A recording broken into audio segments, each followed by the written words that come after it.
What's going on, everybody, and welcome back to the Smooth Golf Podcast. I'm your host, BJ, aka Smooth Golf, and today is a little bit of a long update. I have been kind of MIA. I've been dealing with a lot of stuff personally, and also been trying to get this golf season started. I mean, it has started, but I'm still getting through the season as it has started now. So it's just like, I've been really focused on keeping up with workouts and practicing and stuff like that. So yeah, it's been a while since I've posted on the podcast, and also it took me a while to post on my blog, but finally that's done. So now we get to update the podcast. And today, like I said, long update. So then we're going to be talking about an update of what's in the bag, about what's going on with a couple of clubs in the bag, including wedges and like top part of the bag, like my driver and my 3 wood. And then we're gonna go into talking about my first 2 tournaments of the season, how those went, how I felt as I was playing in those events, and then we're gonna be talking about the next tournament on the schedule, which honestly is coming up very soon. So stay tuned for another episode on that, and kind of like a mid-season update, if you will. And then just some personal things that I'm going to be, undertaking as the season goes on, especially because, of the weight loss journey that I'm currently a part of.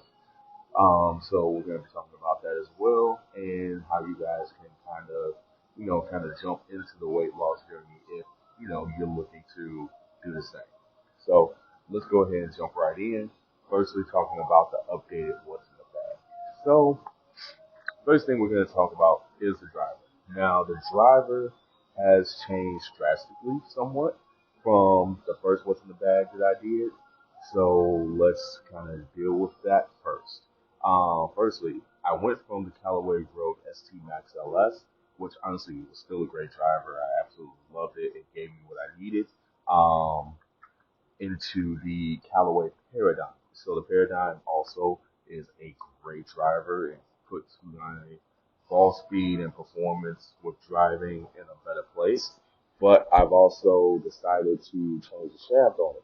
So I changed the shaft from the original Grappler Pro Launch Red that I was playing and put in a new gamer, which is the Project X Evenflow Riptide LX in a prototype 60 gram extra stick. In my opinion, with the Project X brand, it's a little bit more boardish, so it's like it's not gonna flex as much, which is something that I needed, especially when I started increasing my swing speed over the past few years.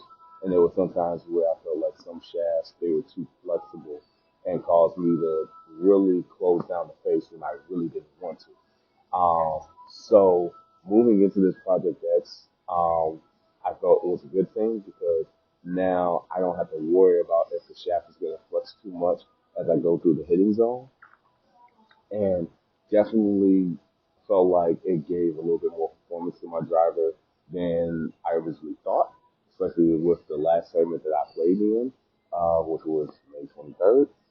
And yeah, I never thought I could hit drives longer than I already did until putting that shaft in. But we're gonna get to that later. Um, and then in terms of the 3 wood, I changed into the Callaway Epic Flash. Originally, I was gonna use the Great Bertha Epic Sub Zero, which was also a great 3 wood head, but I tested it against the Epic Flash and the Paradigm. The Paradigm just didn't give me the performance that I was really looking for. So then I decided to just go ahead and sell it. Which, by the way, it's already sold on eBay. Which also, if you're looking for some club heads, I got some on eBay as well. So yeah, so the Paradigm just didn't work out, and then I tried the Epic Flash, and the Epic Flash seem to give me the performance and everything that I was looking for. Again, I think that's mainly because the depth and of that 3 wood was kind of similar to the Great Big Bertha Epic Sub Zero. But not only that, I also had the jailbreak technology, so it was a little bit more forgiving and a little bit more stable through the hitting zone. So once I found that, then I was like, okay, I think I can go ahead and play this 3 wood head because it just felt like it performed just a tiny, and I mean super tiny bit more than the Great Big Bertha Epic Sub Zero. Otherwise, I would have kept the Sub Zero in play. I need a bit of a coffee break. Now, in terms of my wedges, so fun fact, I like to tinker with my clubs a lot, including like changing lofts, lie angles, whatever I need to make sure that my clubs are where I need them to be. So when I originally got these wedges, I did keep them at the standard lofts for these wedges, so 46, 52, 56. Then at one point when I was kind of experimenting with hitting like full swing wedge shots. I felt that especially like for example with the 56 degree, I was expecting it to carry around 100 yards when in reality it carried to about 95, 96. And I felt that was because at the speed that I was producing, I was also producing more spin, which then caused it to just kind of carry up a little bit more, or more like spin up, and it would cause it to just kind of flutter and drop down at that 95-yard range. So what I did to kind of counteract that was actually take some loft off, and it wasn't like I took a lot. I only took off 1 degree, but it made it to where I could carry that ball more to the 100 yards, maybe a little bit more if need be, than if I kept it at standard loss. Now, granted, it worked great for a little bit, but now because of the distance gains that I've gotten over the course of the winter and just over the course of the years, I have found that sometimes I do hit my wedges much longer than I really need to. Like if I'm going for 100 yards with a 56 degree or 55 degree as I adventure to, then I was totally carrying it way more than that, especially now since we're going into the summer and it's starting to heat up. So that 100-yard carry that I am expecting turns out to be 105, 107, 108. And so I had to kind of make a decision after talking to my coach and seeing what it is I may need. He said that I need to try maybe having a 58 degree in my bag. So still keeping with the original 46, 52, 56, but instead of the 56 degree, it will be a 58 degree. So that way I can, have a little bit more options when it comes to opening up the face and then also closing it down when I need to. And I was in agreement with him, and I agree that, there was also some other things I need to work on too, including just controlling distances. But I did feel that, maybe I did need to have like a different wedge in the bag. Unfortunately, money is tight. So I had to do what I had to do to kind of get what I needed. So what I did was I actually added loft to each of my wedges. So I went back to standard and then added one degree from there. So currently my 46 degree wedge, which is my pitching wedge, is now at 47 degrees, and my 52 degree is now currently at 53, and then my 56 degree wedge is now at 57. And I picked 1 degree because I didn't want to take too much loft and add it because I didn't, again, I needed to make sure that it's falling in the window that I was looking for in terms of like if I wanted to hit like a like a full swing wedge or even just, try to get a little bit more control out of it. So I figured going back up 1 degree from standard would be great because that way it kind of gives you that control of knowing where I need to take it. So if it works at 57 degrees, then I'll keep it there. And if it doesn't, then I'll put it to 58. Or if I need to keep it at 56, then I'll put it back to 56. So that's what we're going to be doing for the bag, especially for the next tournament coming up as I kind of go through practicing and everything to kind of get used to those changes. Now, we're gonna go ahead and transition into my first two events of the year, which honestly I felt were great, considering how I've been practicing over the winter to kind of prepare for the season and everything. Yeah, so we're gonna go ahead and talk about it. So first event was the season opener for the Weekly Challenge Golf Tour, and honestly, for the round that I shot, I thought it wasn't horrible. It wasn't bad. Now there were some times where I did kind of shoot myself in the foot by hitting a couple of bad shots. But for those bad shots that I had hit, it wasn't like it punished me too much, but it definitely like those shots could have been a lot better in terms of where I hit those shots and in terms of where those misses were. And like I said, just kind of shot myself in the foot. So the season opener was at Village Links in Glen Ellen. Of course, that I played last year for the Tournament of Champions for the Houston Challenge Golf Tour, which again I didn't do too bad at that course. It's just that that course also holds up moisture pretty well. This time there was no moisture, so everything was actually working out a little bit in my favor. But this is where distance control and knowing how everything is going to perform in heat really comes into play. And my first indication that things were going to kind of go awry was when I was on the first par five of the golf course. And what I did was I hit a beautiful fade. It was kind of like a dogleg rightish hole. It didn't dogleg too much, but it was just enough. And the tree kind of blocked you from going too far right and towards the water. So what I did was I played a fade just around that tree, and it worked out perfectly. It faded just around the tree, right, good enough to where it didn't hit the tree, and then not only that, it stopped in the fairway short of the water, which is great for me because I was like, hey, this now gives me a direct line towards the green. Sorry, another coffee break. But so then I decided, since I was only like 200 and I think it was like 250 yards away. The green was kind of going a little uphill. So I was like, okay, well, I'm going to go ahead and go for it. And I took my three wood. And this was an epic flash, by the way. So I hit my three wood and I hit it super clean. And I got excited because I was like, okay, this is going to get onto the green. I may have a chance to go for an eagle putt, like really early.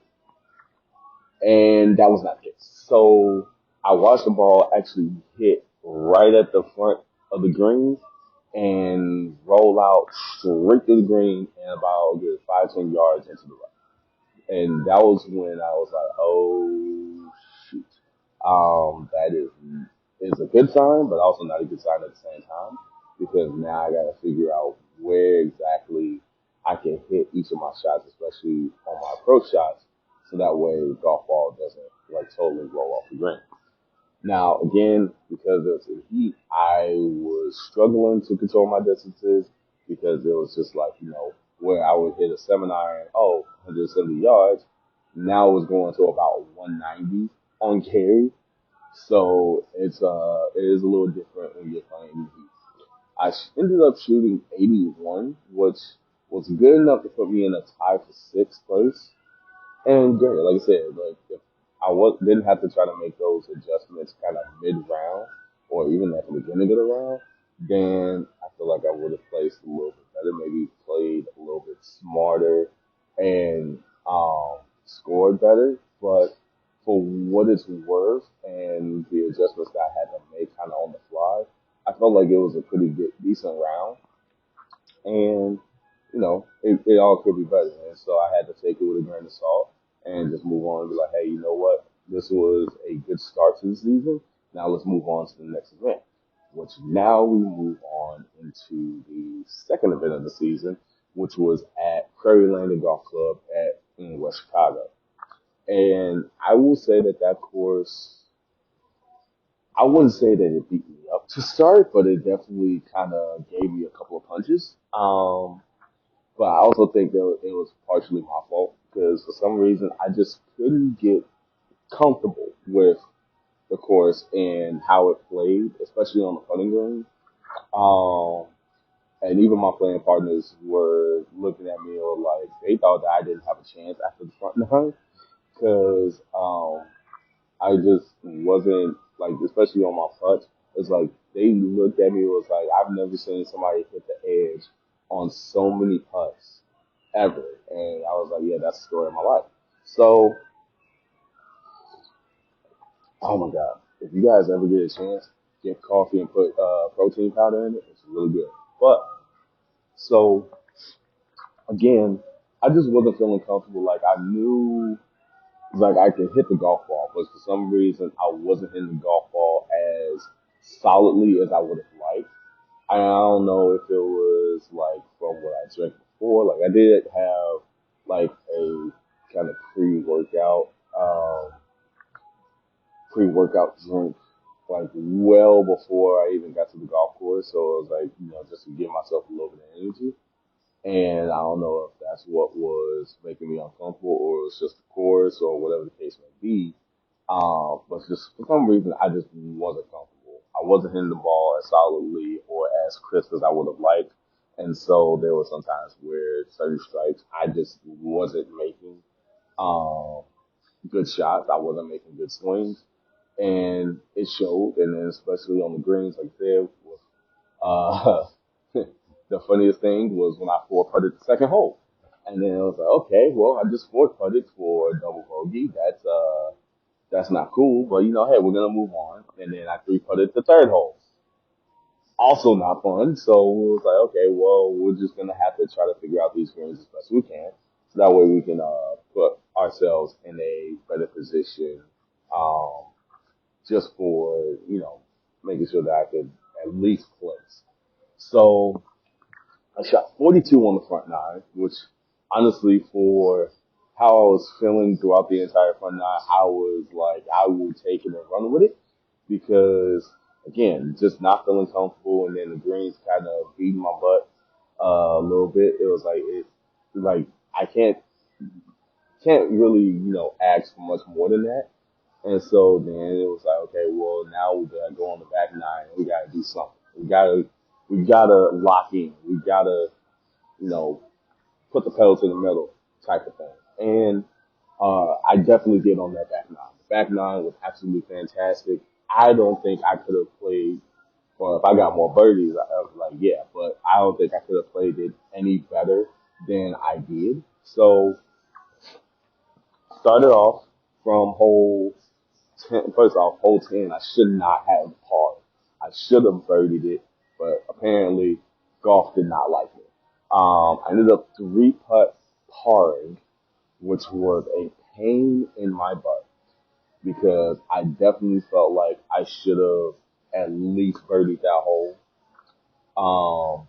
Because I hit two beautiful shots to get onto the green in two, and then found myself with a very long putt um try to get the eagle. Of course, I didn't make the eagle, which I was like, I'm okay with that. But the birdie putt was, I wouldn't say super long, but it was just like long enough to where it's like statistically I should have missed it, but also I knew that it was in a range where it's like every now and then I could make it, and I missed it by the edge as usual. So it definitely bothered me a little bit that I went ahead and parred that hole with a three putt. But I was like, you know what, it's okay. Still playing the par fives pretty decently, so I'll just have to take advantage of the next one. And of course, that couldn't happen because of logistics. So the course also had the 13th hole, which was par five, shut down with changes to the irrigation system being made. So they had shut that hole down completely. So the tour decided that everybody was going to get gross bogey, net par for that hole. Now, considering how I've been playing the par fives the entire day, which I think I was playing them at about, I think I had that at about maybe even or one over at the time, maybe. I felt like that hole I could have definitely birdied or parred. So especially on my stats, I was like, yeah, I'm not taking a bogey on that for my stats. That's ludicrous. So I ended up giving myself a par because I knew exactly how I would play it, and the way I would have played it would have definitely put me at more of a par than bogey. So yeah, I went ahead and just took that on my stats as a par, but on the scorecard I had to take it as a bogey, which kind of upset it. But even with that, I kind of kept on going with the round, and actually the round kept going much better. Hard, every hole on the back nine, almost making birdie at about maybe 4 or 5 holes, and then got to hole 16 and hit a. First off, some of my drives also were very wayward, but ended up great. Like I hit a few where they kind of hooked left on me. And I think it was just like, I just made a bad swing or just didn't make good contact with the golf ball and it just pulled it left. And thought that each of those shots were gone. And come to find out they're like 300 yards in the fairway. And I'm just like, that's not supposed to happen, but we're going to go ahead and run with it. So on 16, hit another left bomb and put it about 85 yards from the green. Well, more towards the flag, but again, just like 85 yards. And meant to take my 56 degree and just hit it to 80. I meant to hit it to like 85, let it spin back. And of course, like the muscle bound monkey that I am, I hit it long and I put it towards the back of the green. And so leave me a long putt for birdie downhill. And it was kind of breaking left to right, going down the hill. But then also, once it got past a certain crest, it looked like it was going to turn back towards the hole.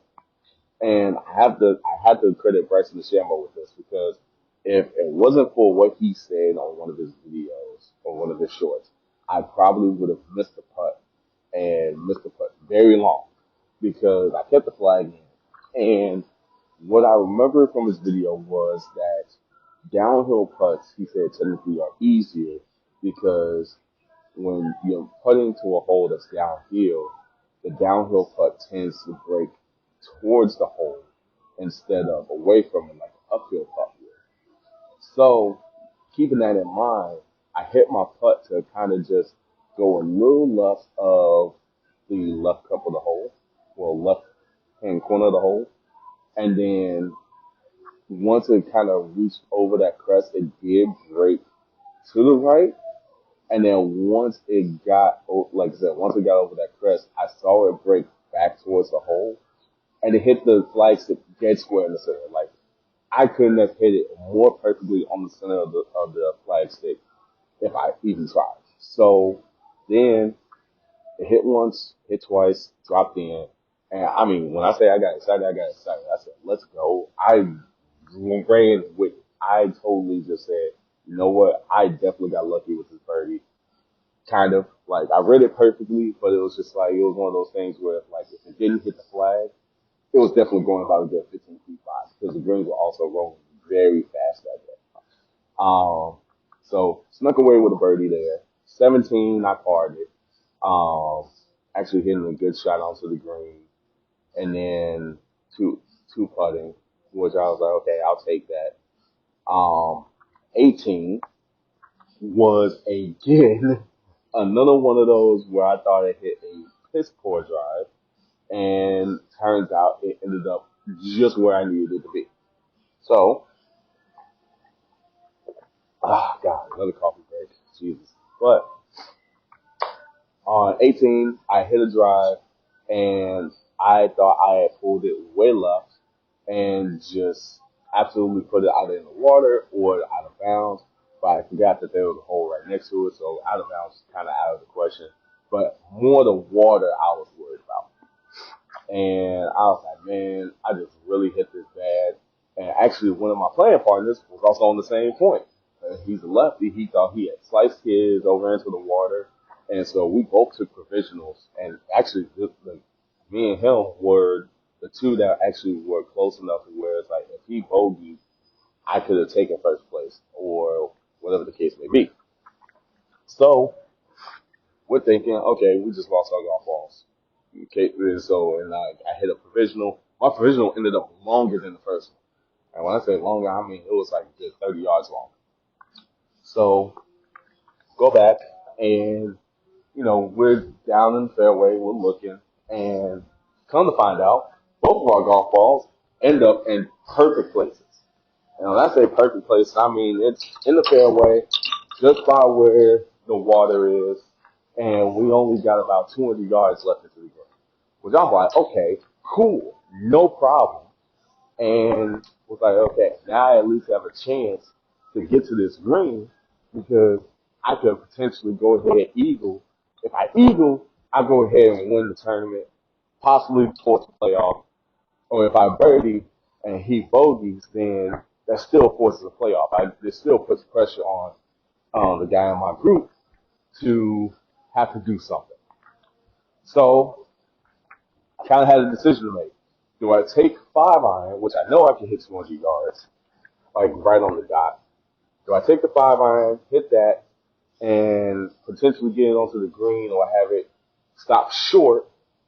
Which if it stops short, it's either going to be one or two things, either in the water, or it's going to stop short onto the fringe. Or do I take 4-iron, knowing that if I hit it even just a little bit, it's still going to carry over that 200-yard carry and get it onto the green.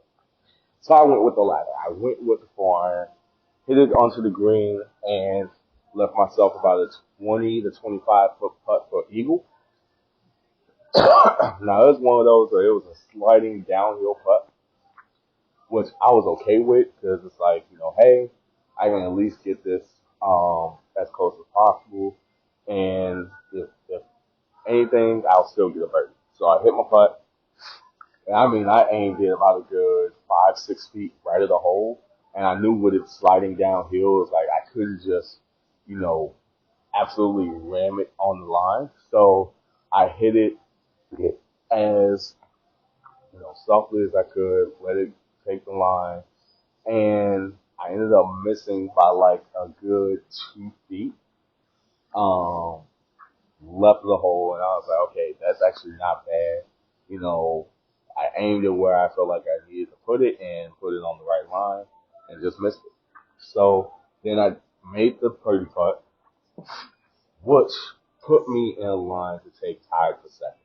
Originally, I was in second place with one other person. Then the guy in the last group, I think he doubled or something to put himself in the tie for second as well. So, hey, tie for second was a good chance for me, and I was happy with it. Again, I think if I had been a little bit more comfortable and, just a little bit more, I wouldn't say confident, but it's like confidence is kind of one of those things. It's like if I had been a little bit more comfortable and confident doing the front nine, I think this would have been the first event that I would have won. Especially with how close I was to the guy that won. Like I only lost by one shot. So with a couple of, different scores here and there, I think definitely that I could have won this tournament. But, I'll take the tie for second because, still cash, still played pretty well, especially like on that back nine where, it looked like I should have been dead in the water, probably last place. I brought it back and got myself up to second place, which was a job and a half. So I will take that for what it is. So now on to the next event. The next event is at Bowles Creek on June 1st. Now Bowles Creek was a course that I definitely I had some success at it. Like last year, I went there for one of the last events on the schedule and took tied for fourth, shooting 76, which I was happy about, but definitely felt I could have shot better. And so now kind of get to go there and try again and see how well that I can do, especially on that course. Still have the same yardage book that I used last year, so I'm going to continue with it. Maybe just do a couple of upgrades to a couple of the holes, see where exactly I may want to put the golf ball, especially on a couple of places, and then kind of go from there. Now, also, we're going to be talking about some changes that I'm going to be making, at least for the rest of the year, in terms of my physical health. I seem to be fluctuating between 255, 250 ish, and 260. So now it's going to be a little bit of a ramp up of not only my workouts, but also so for the rest of the year, I'm actually going to be going back on to intermittent fasting after the tournament this weekend, just so that I can work on kind of a little bit more of a calorie deficit diet, and like I said, just ramping up the workouts again, so that way I can build a little bit more muscle, but also create a little bit more room for like flexibility, which will lead to in my opinion, much stronger swings and also just more consistent swings. But otherwise, that is it for the. I would believe this is the longest update that I've done on the podcast. In terms of practicing, I'm still going to be practicing probably like 3 to 4 times a week, which I already did one yesterday just on short game alone. But yeah, just keeping the game rolling and keeping everything going. So thank you for listening. And if you want to support in any way, go to smoothgolf.com and check out either the sponsorship page or even think about getting some merch off my store. Any of that is appreciated. And also check out 366.com. I do have a coupon code. Use that coupon code to take 20% off your order. And then I also get commission on some of those orders that you make. So again, look at smoothgolf.com and check out my store. You can check out how to be a sponsor, or if you just want to donate and support. And then also check out 366.com. Check out Tokyo Tunes for the best anime gym shorts that you can find, and just support in any way that you can. Again, thanks for listening. Have a good day.